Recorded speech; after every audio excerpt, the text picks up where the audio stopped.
تصویر لگا کے اس کے اوپر ہار باقاعدہ لگا. یہی چیز بڑھتے بڑھتے پھر بتوں کی شکل اختیار کر لیتی ہے. تو تدریجاً ہوتا ہے، یہ ایک دم تو نہیں ہو جاتا. یہ ملتان کی زبان میں کہتے ہیں بندہ تھیندے تھیندے تھی جاندہ ہے، ہوتے ہوتے تھوڑا تھوڑا تھوڑا تھوڑا وہ کہاں سے کہاں پہنچ گیا پتہ نہیں چلتا، کہاں سے کہاں پہنچ جاتا ہے. تو مت چھوڑنا انہیں. وَلَا تَذَرُنَّ آلِهَتَكُمْ وَلَا تَذَرُنَّ وَدًّا وَلَا سُوَاعًا وَلَا يَغُوثَ وَيَعُوقَ وَنَسْرًا وَقَدْ أَضَلُّوا كَثِيرًا وَلَا تَزِدِ الظَّالِمِينَ إِلَّا ضَلَالًا. انہیں تم بہتوں کو بہکا دیا تو اے اللہ اب ان ظالموں کے لیے سوائے گمراہی کے اور کسی چیز میں اضافہ نہ کر. یہ ہوتی ہے آخری جب دل جل چکا ہوتا ہے، غیظ کی کیفیت ہوتی ہے نبی میں. جیسے کہ حضرت موسیٰ نے کہا تھا پروردگار اب یہ ایمان نہ لائے فرعون جب تک یہ عذاب دیکھ نہ لے، اس لیے جو ستم کے پہاڑ ہم پر توڑے ہیں اب اگر تو نے ایمان کی توفیق دے دی تو یہ تو پاک صاف ہو گیا، سارے گناہ معاف ہو جائیں گے اس کے. اب یہ ایمان نہ لائے. یہ معاملہ ہوتا ہے. وَلَا تَزِدِ الظَّالِمِينَ اے اللہ اب ان ظالموں کے لیے مت اضافہ کر مگر گمراہی کا. مما خطیئاتہم اپنی ان خطاؤں کی وجہ سے وہ غرق ہو گئے. فَأُدْخِلُوا نَارًا داخل کر دیے گئے آگ میں. فَلَمْ يَجِدُوا لَهُم مِّن دُونِ اللَّهِ أَنصَارًا تو نہ پایا انہوں نے اپنے لیے اللہ کے سوا کوئی مددگار. وَقَالَ نُوحٌ اب سخت ترین حصہ آ رہا ہے اس دعا کا. وَقَالَ نُوحٌ رَبِّ لَا تَذَرْ عَلَى الْأَرْضِ مِنَ الْكَافِرِينَ دَيَّارًا پروردگار اب اس زمین پر کافروں کا ایک بستا ہوا گھر مت چھوڑ، کوئی نہ رہے. اِنَّكَ إِن تَذَرْهُمْ اگر تو نے ان کو چھوڑ دیا یضلوا عبادک یہ گمراہی کریں گے تیرے بندوں کو. ولا یلدوا الا فاجرا کفارا ان کی نسلوں میں بھی اب فاجر اور کافر کے سوا کوئی پیدا نہیں ہوگا. ان کی سرشت بگڑ چکی ہے، پرورٹڈ ہو چکے ہیں. عام کولوکیل لینگویج میں کہا جائے اس کا بیج مارا گیا ہے. اب آئندہ کوئی خیر کی توقع ان کی آئندہ نسل سے بھی نہیں ہے. اس سے زیادہ سخت دعا شاید اللہ کے کسی بندے نے نہ مانگی ہو. لیکن یہ کہ نوح کو حق تھا، 950 برس دعوت دی تھی. تکمیل اور تدوین فن میں جو بھی حفیظ کا حصہ ہے نصف صدی کا قصہ ہے، 2-4 برس کی بات نہیں. 950 برس. اِنَّكَ إِن تَذَرْهُمْ يُضِلُّوا عِبَادَكَ وَلَا يَلِدُوا اب ان کی اولاد میں بھی نہیں ہوں گے مگر فاسق فاجر اور نہایت ناشکر. رب اغفر لی ولوالدی ولمن دخل بیتی مؤمنا پروردگار میری مغفرت فرما، میرے والدین کی فرما، جو بھی میرے گھر میں داخل ہو جائے ایمان کے ساتھ اس کی مغفرت فرما. وللمؤمنین والمؤمنات اور تمام مرد اور عورتیں جو صاحب ایمان ہوں، جو کسی دور کسی زمانے کی ہوں، پچھلی ہوں اگلی ہوں. ولا تزد الظالمین الا تبارا لیکن پھر ابھی دل ہلکا نہیں ہوا ہے حضرت نوح کا. پھر ولا تزد الظالمین الا ان ظالموں کے لیے تو اب اضافہ مت کر مگر بربادی اور تباہی کا. اگر نظم قرآن پر توجہ ہوئی ہوتی ہمارے ہاں تو کسی کو شک ہی نہ ہوتا کہ یہ جو پچھلی صورت تھی سأل سائل بعذاب واقع یہ محمد ہے صلی اللہ علیہ وسلم. یہ صورت کیوں نازل کی گئی ہے؟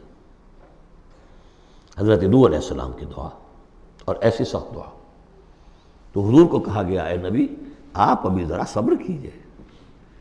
فاصبر صبرا جمیلا سأل سائل بعذاب واقع للکافرین لیس له دافع من اللہ ذی المعارج تعرج الملائکۃ والروح الیہ فی یوم کان مقدارہ 50,000 سنہ فاصبر صبرا جمیلا. ابھی آپ کو تو 3-4 سال 5 سال ہی ہوئے دعوت دیتے ہوئے. سورۃ الجن یہ ہے اب وہ صورت کہ جو اس میں کسی جوڑے وغیرہ کا معاملہ نہیں ہے، منفرد ہے، اکیلی صورت ہے. اور یہ واحد صورت ہے کہ جس میں اتنی تفصیل کے ساتھ جنات کا معاملہ آیا ہے. ایک صورت ہم پڑھ چکے ہیں کہ جس میں مسلسل خطاب ہے یا معاشر الجن والانس فبأی آلاء ربکما تکذبان، 31 مرتبہ تو یہی آیت آئی ہے. یا یہ صورت ہے کہ جس میں ایکسکلوسیو جو ہے ان کا معاملہ آ رہا ہے. یہ بھی ہو سکتا ہے کہ یہ کوئی اور واقعہ ہو اور یہ بھی ہو سکتا ہے یہ وہی واقعہ جو سورہ احقاف کا ہے. وہ تو جا کر انہوں نے جو کچھ کیا اللہ تعالیٰ نے وہ خبر ہمیں دے دی. اب یہاں پر حضور کو بھی وحی کے ذریعے سے مطلع فرمایا اور مزید تفاصیل آ گئی. یہ بھی ہو سکتا ہے یہ اور جنات ہو. بسم اللہ الرحمن الرحیم قل اوحی الی انہ استمع نفر من الجن کہہ دیجئے اے نبی کہ میری جانب وحی کی گئی ہے کہ جنوں کی ایک جماعت نے سنا.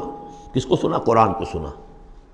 فقالوا انا سمعنا قرآنا عجبا انہوں نے کہا ہم نے سنا ہے ایک بہت ہی دل کو لبھانے والا قرآن، یہدی الی الرشد، جو نیکی اور رشد اور ہدایت کی طرف رہنمائی کر رہا ہے، فآمنا بہ، تو ہم تو ایمان لے آئے۔ اس وقت بھی میں نے کہا تھا یہ لمحہ فکریہ ہے، ایک دفعہ کیا اجتماع ہے قرآن کا، اور وہ بندے کہاں سے کہاں پہنچ گئے، وہ داعی بن گئے۔ ہمارا کیا حال ہے؟ ہم نے اس معنی میں قرآن کبھی پڑھا ہی نہیں، سنا ہی نہیں۔ سنتے ہیں تو خیبر میل کی سپیڈ سے جو پڑھ رہا ہوتا قاری، 5 دن میں پورا قرآن، 6 دن میں پورا قرآن، اور اشتہار دیے جا رہے ہیں۔ یہ ہے ہمارا ریچول۔ یہاں تو 20 منٹ میں ہو جاتی ہے، یہاں 30 منٹ، یہاں چلو وہاں اور اس سے بھی کم میں ہو جاتی ہے، وہاں چلو۔ قرآن کا نتیجہ تو یہ نکلنا چاہیے وہ آپ کو پوزیس کر لے، جانے نہ دے۔ اِنَّا سَمِعْنَا قُرْآنًا عَجَبًا يَهْدِي إِلَى الرُّشْدِ فَآمَنَّا بِهِ وَلَن نُّشْرِكَ بِرَبِّنَا أَحَدًا، اب ہم کبھی بھی اپنے رب کے ساتھ کسی کو شریک نہیں ٹھہرائیں گے۔ وَإِنَّهُ تَعَالَىٰ جَدُّ رَبِّنَا، اور یقیناً ہمارے رب کی عزت شان بہت بلند ہے۔ مَا اتَّخَذَ صَاحِبَةً وَلَا وَلَدًا، اس نے نہیں اختیار کی نہ کوئی بیوی اور جورو، نہ کوئی اولاد۔ وَأَنَّهُ كَانَ يَقُولُ سَفِيهُنَا عَلَى اللَّهِ شَطَطًا، اور یقیناً ہمارا جو بے وقوف ہے بڑا، مراد یہاں پہ ہے وہی عزازیل، ابلیس، لعین، وہ چونکہ ہمارا ذرا بڑا بڑگر ہے، تو وہ جو کچھ کہتا رہا ہے اللہ کے بارے میں، وہ باتیں جو ہیں وہ بہت ہی غلط تھیں، شطط، خلاف حقیقت۔ وَأَنَّا ظَنَنَّا أَن لَّن تَقُولَ الْإِنسُ وَالْجِنُّ عَلَى اللَّهِ كَذِبًا، ہم تو اس گمان میں رہے، خوش گمانی میں، کہ جن اور انسان اللہ تعالیٰ کے اوپر جھوٹ نہیں باندھیں گے، لیکن وہ بدماش تو جھوٹ باندھتا رہا۔ ہم نے اپنی شرافت میں اس کی بات کو مان لیا۔ وَأَنَّهُ كَانَ رِجَالٌ مِّنَ الْإِنسِ يَعُوذُونَ بِرِجَالٍ مِّنَ الْجِنِّ فَزَادُوهُمْ رَهَقًا، اور یہ کہ جو انسانوں میں سے مرد ہیں وہ جنات کے مردوں میں کی حفاظت پکڑتے ہیں۔ یہ ہوتا تھا ان کا طریقہ، وہ سمجھتے تھے کہ بیابان میں جو ہے جنات رہتے ہیں اور وہ ان کے جو ہیں سردار بھی ہیں، تو اب راستے نے پڑاؤ ڈالا ہے جنگل میں، تو سب سے پہلے کہتے تھے کہ ہم اس جنگل کے، اس بیابان کے جنات کی ہم پناہ میں آتے ہیں۔ اب وہ سنتے ہوں گے یہ بے وقوف، یہ آدم کی اولاد، ہمارے تو جد امجد کو نکال دیا گیا جنت سے اس لیے کہ اس کو سجدہ نہیں کیا، یہ ہمیں معبود بنائے بیٹھے ہیں، ہماری پناہ طلب کر رہے ہیں۔ لہذا ان میں اور سرکشی پیدا ہو گئی، اور اکڑ گئے کہ یہ انسان ہو کر یہ ہماری پناہ مانگ رہے ہیں، ہم سے طلب کر رہے ہیں پناہ، تو اس سے ان کے اندر اور زیادہ سرکشی پیدا ہو گئی۔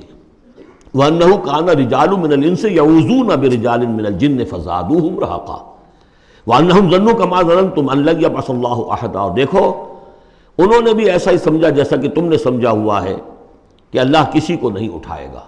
اس کے دو معنی ہیں، یعنی بعد سے بعد الموت کوئی نہیں ہے، مرنے کے بعد جی اٹھنا نہیں ہے، اور یہ بھی کہ شاید اب اللہ کسی اور کو رسول بنا کر نہ بھیجے، أن يبعث الله أحدا، اس لیے کہ 600 برس بیت چکے تھے، وہ تورات سے واقف تھے جو سورہ احقاف میں تذکرہ آیا ہے، فترت وہی 600 برس، اور یہ طویل ترین وقفہ تھا نبوت کا کہ کوئی نبوت کوئی رسالت دنیا میں نہیں، تو ان کو یقیناً اس سے خیال ہوا ہوگا کہ بس اب ختم ہوا معاملہ، اب کوئی اور رسول نہیں آئے گا۔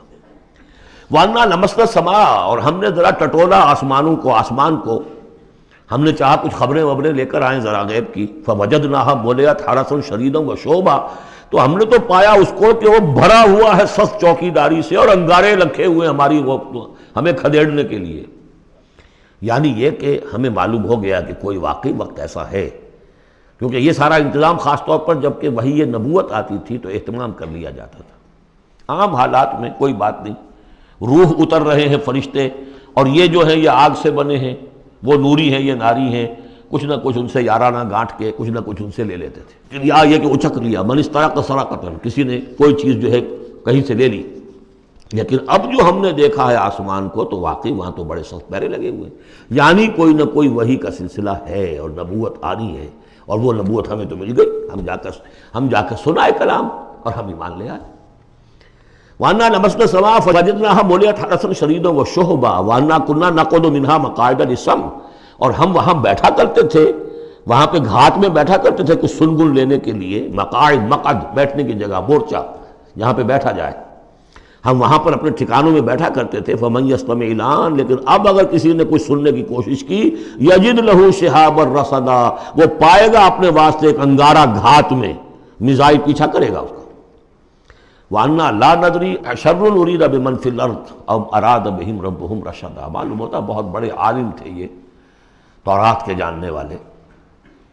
انہوں نے ایک ایسی عظیم بات کہی ہے یہ، ہمیں یہ معلوم نہیں کہ آیا زمین میں بسنے والے ان انسانوں کی کوئی شامت آ گئی ہے یا اللہ نے ان کے لیے کسی بھلائی کا ارادہ کیا ہے. رسالت آئے گی تو دو ہی نتیجے ہیں، یا تو کوئی عذاب آنے والا ہے اب، اس لیے کہ وما كنا معذبین حتی نبعث رسولا، یا تو کوئی بہت بڑے پیمانے پر انسانوں کی شامت آنے والی ہے، جیسے قوم نوح، قوم ہود، قوم صالح کا حشر ہوا تھا، وہ ویسا ہی حشر ہونے والا ہے. اللہ لا نظری، ہم نہیں جانتے. اشر ارید بمن فی الارض، زمین والوں کے لیے کسی شر کا فیصلہ کیا گیا ہے، ام اراد بہم ربہم رشدا، یا ان کے لیے ان کے رب نے بھلائی کا، خیر کا ارادہ کیا ہے. ظاہر بات ہے نبوت اور رسالت محمدی خیر پر منتج ہوئی. وَأَنَّا مِنَّا الصَّالِحُونَ وَمِنَّا دُونَ ذَلِكَ، اور دیکھو ہمارے اندر نیک بھی ہیں، جنات نیک بھی رہے ہیں اور دوسری طرح کے بھی ہیں. بد نہیں کہا، یہ ہے حکمت تبلیغ، بروں کو بھی برا نہ کہو. ہاں دوسری قسم کے بھی ہیں، نیک بھی ہے اور دوسری قسم کے بھی ہیں. کُنَّا طَرَائِقَ قِدَدًا، ہم تھے مختلف راستوں پر جو کہ ایک دوسرے سے پھٹے ہوئے تھے. یہ قددہ جو آیا تھا نا، قدت قمیصہ، پھٹ جانا قمیص کا. وَأَنَّا ظَنَنَّا أَن لَّن نُّعْجِزَ اللَّهَ فِي الْأَرْضِ وَلَن نُّعْجِزَهُ هَرَبًا، اور ہم نے یہ جان لیا کہ ہم اللہ کو عاجز نہیں کر سکتے، ہرا نہیں سکتے، نہ زمین میں بھاگ کر، اور ہم کہیں بھاگ کر اور زمین میں اللہ کو شکست نہیں دے سکتے، اس کی پکڑ سے نکل نہیں سکتے. وَأَنَّا لَمَّا سَمِعْنَا الْهُدَىٰ آمَنَّا بِهِ، اور ہم نے تو جب وہ ہدایت سنی، الہدا سنا، اس کی استماع ہم نے کیا، ہم تو اس پر ایمان لے آئے. فَمَن يُؤْمِن بِرَبِّهِ فَلَا يَخَافُ بَخْسًا وَلَا رَهَقًا، تو جو کوئی بھی ایمان لائے گا اپنے رب پر، اسے کوئی خوف نہیں ہوگا کہ نہ اسے کوئی نقصان دیا جائے گا، نہ اس پر کوئی زبردستی ہوگی، کوئی زیادتی ہوگی. جیسے جیسے ان کے اعمال صالحہ ہیں پورے پورے اللہ تعالیٰ ان کا اجر ان کو دے دے گا. وَأَنَّا مِنَّا الْمُسْلِمُونَ وَمِنَّا الْقَاسِطُونَ، اور دیکھو ہمارے اندر وہ بھی ہیں جو فرما بردار ہیں اور وہ بھی ہیں جو بے انصافی کرتے ہیں. یہ قسط کے لفظ کے ساتھ سمجھ لیجئے، جب یہ ثلاثی مجرد میں آتا ہے تو قاسط اس میں فاعل بنا، وہ ناانصاف کے معنی میں ہے. یہ باب افعال کے خواص میں سے ہے، سلب ماخذ اس کو کہتے ہیں. جب باب افعال میں آئے گا تو اس کے معنی ہے عدل و انصاف، اور جب ثلاثی مجرد میں آئے گا تو نا انصافی. قاسطون فمن اسلم فاولئک تحروا رشدا، جو لوگ اسلام لے آئے، اطاعت قبول کر لی، تو انہوں نے تو گویا کہ ڈھونڈ نکالی خیر کی راہ، نیکی کی راہ انہوں نے تلاش کر لی.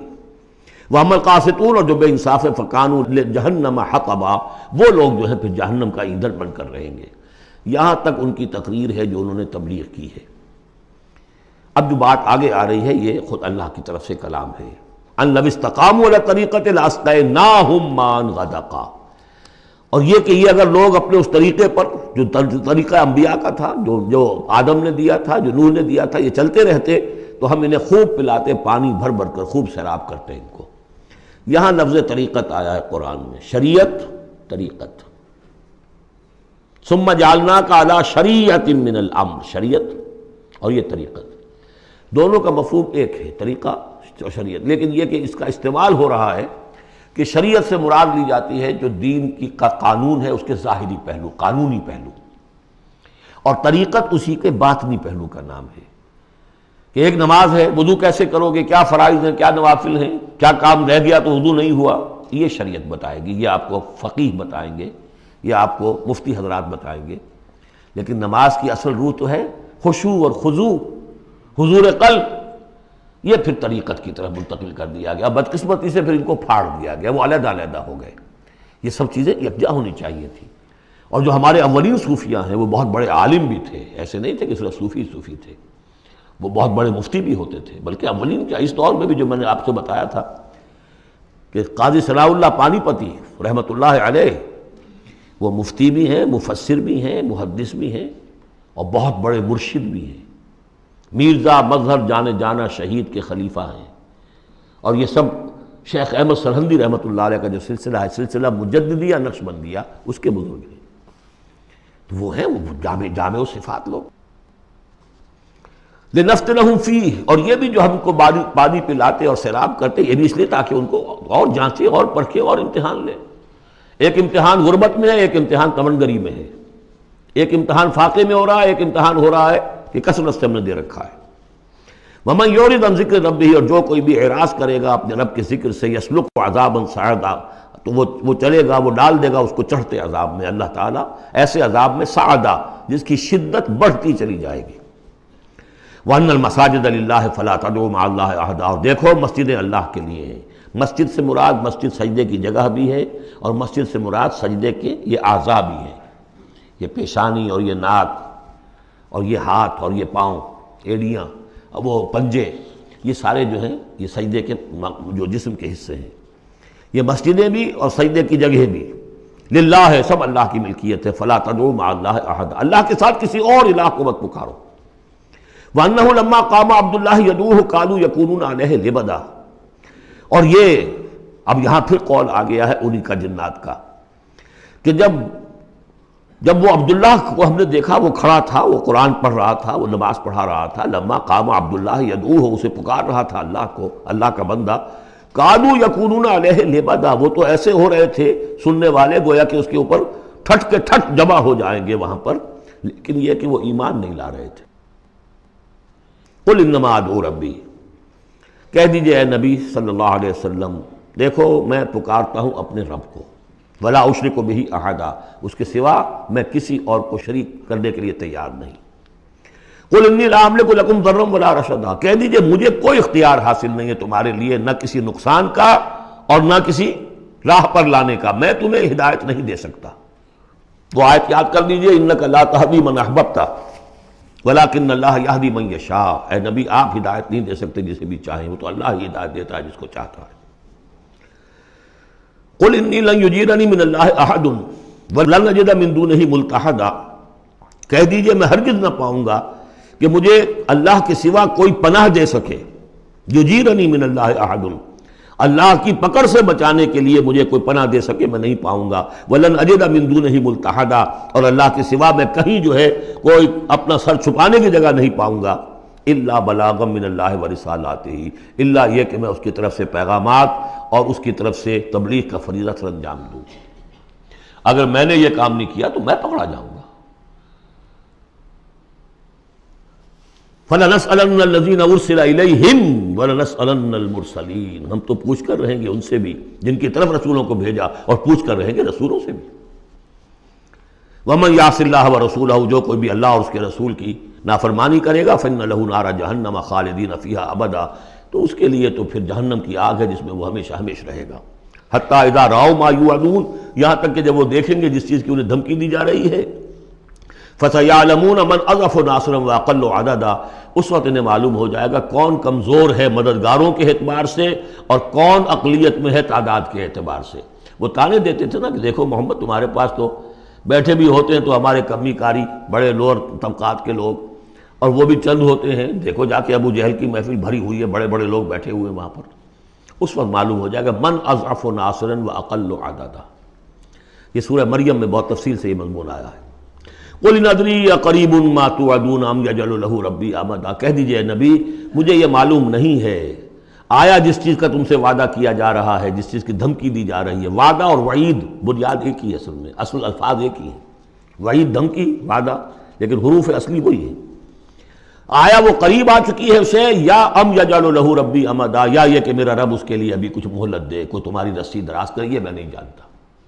یہ سورہ انبیاء کے آخر میں بھی آیا تھا، قل ندری قریب ام بعید ما توعدون، کہہ دیجئے نبی میں نہیں جانتا کہ جس چیز کا تم سے وعدہ کیا جا رہا ہے وہ قریب آ چکی ہے یا بھی دور ہے۔ عالم الغیب، وہی ہے غیب کا جاننے والا، فلا یظہر علی غیبہ احدا، وہ اپنے غیب پر کسی کو مطلع نہیں کرتا، الا من ارتضی من رسول، سوائے جس کو وہ چاہے اپنے رسولوں میں سے۔ یہ بہت اہم قانون ہے قرآن کا، اور اس میں سارا مسئلہ علم غیب کا حل ہوتا ہے۔ ایک بات تو یہ کہ ہمارے جو بھی بریلوی بھائی ہیں وہ بھی مانتے ہیں، 4 باتیں وہ مانتے ہیں، 3۔ میں نے ایک مرتبہ تحقیق کی تھی بڑی مفصل، جا کر بعد لوگوں سے ملاقات کی، ابھی میں طالب علم تھا، کہا دیکھیے ہم ثابت مانتے ہیں ہم اس بات کو، نبی کا علم ذاتی نہیں عطائی ہے، اللہ نے جو دیا وہی ہے۔ نبی کا علم قدیم نہیں حادث ہے، پہلے نہیں تھا پھر ہو گیا، اللہ نے دے دیا تو ہو گیا۔ اور نبی کا علم غیر محدود نہیں محدود ہے۔ میں نے کہا یہ تین باتیں جو شخص مان لے میرا اس سے اب کوئی جھگڑا نہیں رہا۔ لیکن ہمارے ہاں کچھ لوگوں نے ایک ڈیفینیشن کر لی علم غیب کی، علم غیب وہ ہے جو بغیر کسی کے بتائے خود حاصل ہو جائے۔ اس اعتبار سے تو میرے پاس بھی علم غیب ہے نہیں، یعنی کسی کے پاس کوئی علم ہے ہی نہیں۔ ہمیں دیا اساتذہ نے دیا، حضور کو دیا اللہ نے دیا، جبریل کو دیا اللہ نے دیا، اس معنی میں تو ذاتی علم تو کوئی بھی نہیں مانتا کسی کا، علم تو دینے سے ہوتا ہے۔ البتہ علم غیب کسے کہتے ہیں؟ وہ چیزیں جو ہماری نگاہوں سے چھپا دی گئی ہیں، وہ عالم غیب ہے، جنت ہے، دوزخ ہے، فرشتے ہیں، یہ سب کیا ہے؟ عالم غیب۔ تو نبیوں کو تو کچھ نہ کچھ حصہ اس کا دکھایا جاتا ہے تو نبی بنتے ہیں نا، ورنہ میرے اور نبی میں فرق کیا ہوا پھر؟ اگر میرا بھی علم وہی ہوتا ان السمع والبصر والفؤاد، تو میرے علم اور حضور کا بھی علم یہی ہوتا تو فرق کیا ہوا؟ حضور نے تو اس دوسرے علم کے اعتبار سے تو صاف کہہ دیا انتم عالم بامور دنیاکم، لیکن حضور کو معراج میں جنت دکھا دی، دوزخ دکھا دی۔ زمین پر رہتے ہوئے آپ نماز پڑھا رہے تھے، غالباً وہ جو کہ نماز پڑھائی جاتی ہے جبکہ بارش نہیں ہوتی، استسقاء کی نماز، اسی کے دوران اچانک ایک دفعہ آپ آگے بڑھے، لوگ حیران ہوئے کیا ہوا ہے، ایک دفعہ پیچھے ہٹے۔ لوگوں نے پوچھا بعد میں کہ حضور یہ نماز کا حصہ تھا، یعنی ہم بھی پھر استطاع کیا کریں اس نماز کے اندر؟ یہ فرمایا نہیں، اصل میں میرے سامنے جنت لے آئی گئی، اب بے اختیار میرا ہاتھ بڑھ گیا کہ میں اس کا پھل توڑ لوں، اور میرے سامنے اس کے بعد دوزخ لے آئی گئی، اور اس کا جو بھبکا آیا گرمی کا، اس سے میں بے اختیار پیچھے ہٹا۔ دنیا میں سیر کرا رہے ہیں، بہرحال یہ غیب ہی میں سے ہے۔ البتہ کل غیب، یہ جو مانے اللہ نبی کے لیے وہ کافر ہے، اور وہ مانتے ہیں، بریلوی بھی مانتے ہیں، کل غیب کا کوئی سوال ہی نہیں۔ نبی کا علم محدود ہے، نبی کا علم حادث ہے، نبی کا علم عطائی ہے۔ تین باتیں مان لیجئے، باقی نبی کا علم کتنا تھا کتنا نہیں تھا یہ میں کون ہوں ناپنے والا، اور آپ کون ہیں ناپنے والے؟ دیا اللہ نے جو دیا، بتایا جو بتایا، اللہ اور خیر صلی اللہ۔ اس تصویر لگا